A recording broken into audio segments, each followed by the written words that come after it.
विद्यार्थियों, आज हम बीकॉम पार्ट थर्ड विषय ABST अंकेक्षण और प्रबंध लेखांकन प्रश्न पत्र प्रथम में पूंजी संरचना के बारे में अध्ययन करेंगे। मैं डॉक्टर रोहिताश्व कुमार, सहायक आचार्य श्री राधे श्याम आर मुरार का राजकीय महाविद्यालय चूरू। पूंजी संरचना कैपिटल स्ट्रक्चर में हमने पहले पढ़ा। उसके बाद जो दूसरा टॉपिक इसमें है वो है पूंजी संरचना का नियोजन या पूंजी संरचना निर्णय, प्लानिंग ऑफ कैपिटल स्ट्रक्चर और कैपिटल स्ट्रक्चर डिसीजन। हमने पूंजी संरचना के बारे में अलग अलग बिंदुओं पे विस्तार से अध्ययन किया गया और अब हम ये चाहेंगे कि पूंजी संरचना का नियोजन कैसे किया जाए या पूंजी संरचना के निर्णय कैसे लिए जाएं इस संबंध में। तो पूंजी संरचना में संस्था की स्थायी पूंजी का समावेश किया जाता है। जो पूंजी संरचना है उसमें जो संस्था है उसकी स्थायी पूंजी का समावेश किया जाता है। इसके संबंध में किए गए निर्णय संस्था की दीर्घकालीन वित्तीय सुदृढ़ता को प्रभावित करते हैं। अतः संस्था के प्रबंधकों के सामने ये समस्या रहती है कि संस्था की स्थायी पूंजी का प्रबंध स्थायी लागत पूंजी फिक्स्ड कॉस्ट कैपिटल से किया जाए अथवा परिवर्तनशील लागत पूंजी वेरिएबल कॉस्ट कैपिटल से किया जाए। तो इसके लिए हमें इस निर्णय के लिए निम्न बातों को ध्यान में रखना चाहिए और उसमें पहला है समता पर व्यापार, ट्रेडिंग ऑन इक्विटी। दूसरा है पूंजी मिलान अथवा पूंजी दंतीकरण, कैपिटल गेनिंग। और तीसरा है पूंजी की लागत, कॉस्ट ऑफ कैपिटल। ये तीन महत्वपूर्ण इसमें निर्णय लेने हैं कि पूंजी संरचना का नियोजन या पूंजी संरचना निर्णय कैसे किया जाए। सबसे पहले हमने समता पर व्यापार, ट्रेडिंग ऑन इक्विटी, उसके बाद पूंजी का मिलान अथवा पूंजी दंतीकरण, कैपिटल गेयरिंग, और पूंजी की लागत, कॉस्ट ऑफ कैपिटल। इनमें से सबसे पहले हम समता पर व्यापार अथवा ट्रेडिंग ऑन इक्विटी का अध्ययन करेंगे। ये क्या है इसके बारे में जानें।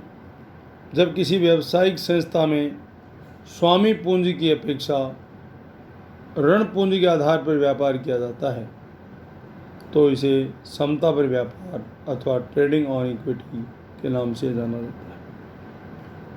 इसमें गेस्टनबर्ग ने जो परिभाषा दी है, गेस्टनबर्ग ने समता पर व्यापार को परिभाषित करते हुए लिखा है कि जब एक व्यक्ति अथवा निगम स्वामित्व पूंजी के साथ साथ ऋण पूंजी लेकर अपने नियमित व्यापार का संचालन करता है तो उसे समता पर व्यापार कहा जा सकता है।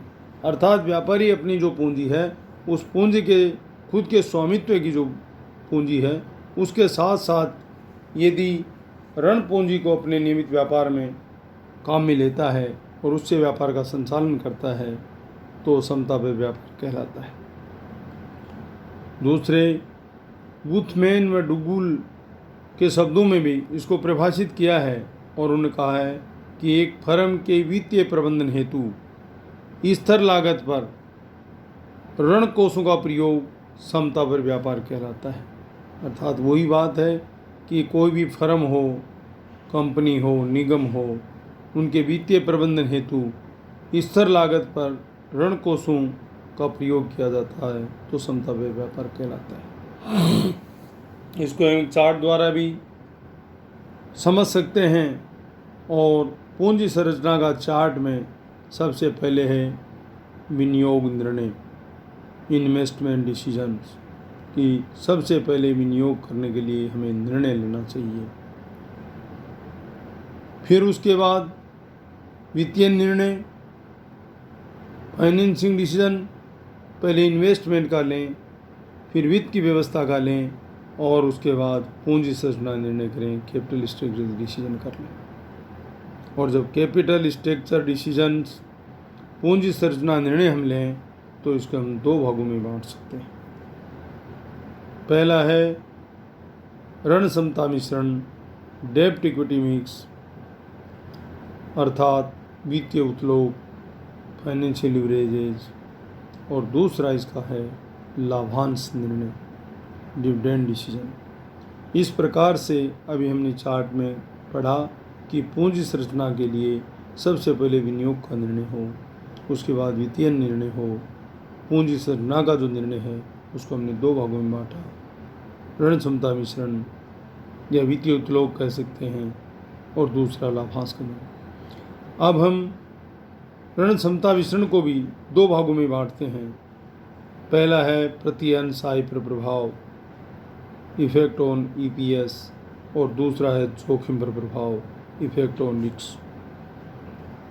और इनको दोनों को भी हम जो आगे बांटेंगे तो उसमें पहला है पूंजी की लागत पर प्रभाव, effect on capital, effect on cost of capital, और उसके बाद हम फर्म का मूल्य, वैल्यू ऑफ फर्म।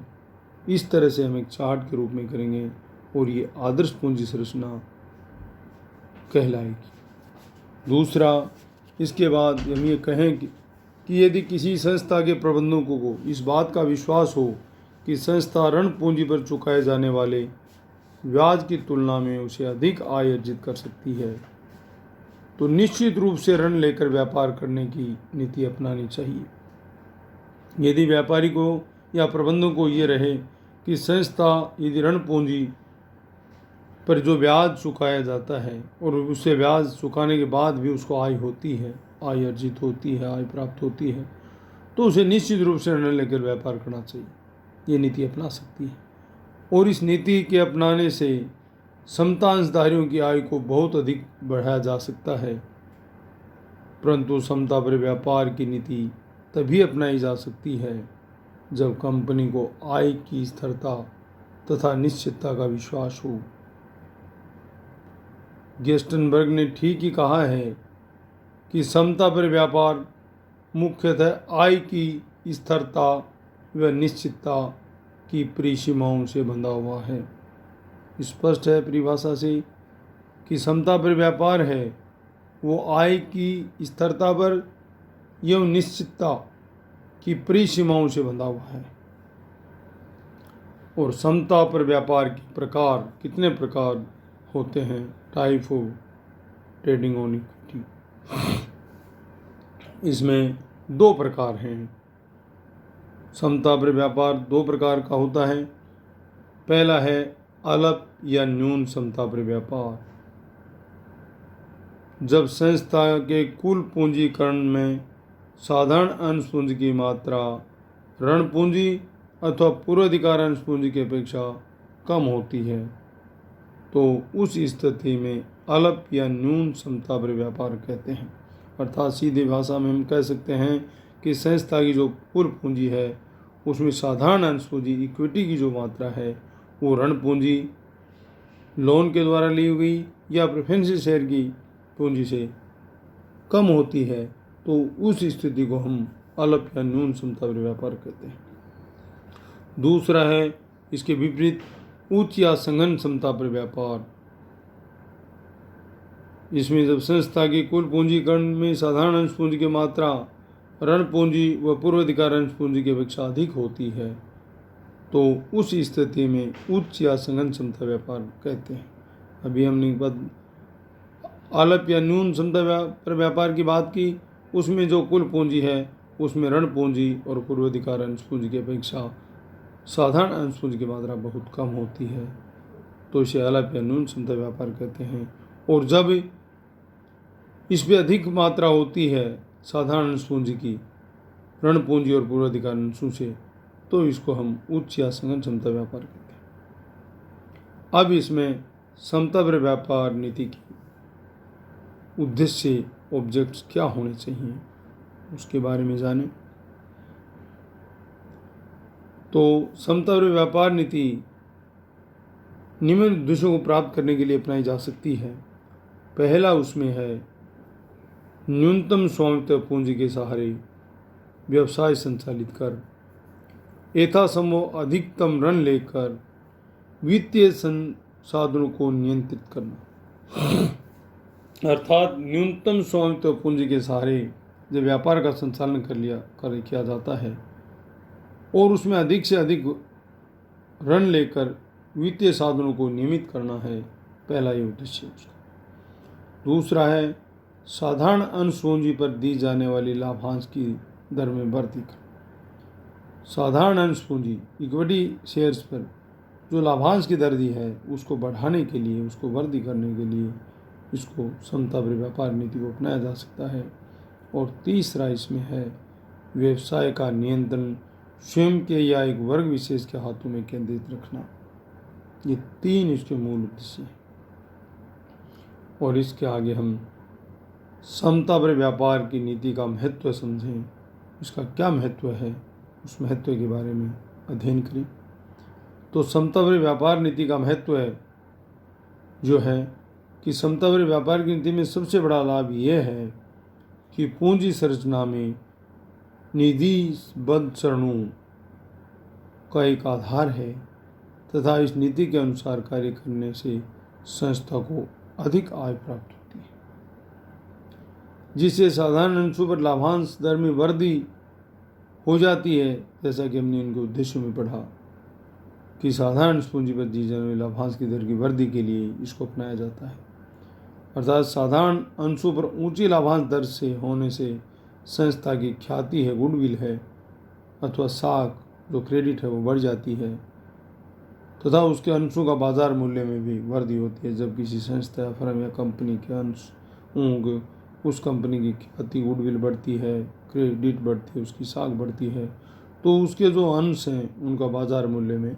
वृद्धि हो जाती है और जिसके फलस्वरूप संस्था व्यापार का कुशल संचालन कर अधिक लाभ अर्जित कर सकती है।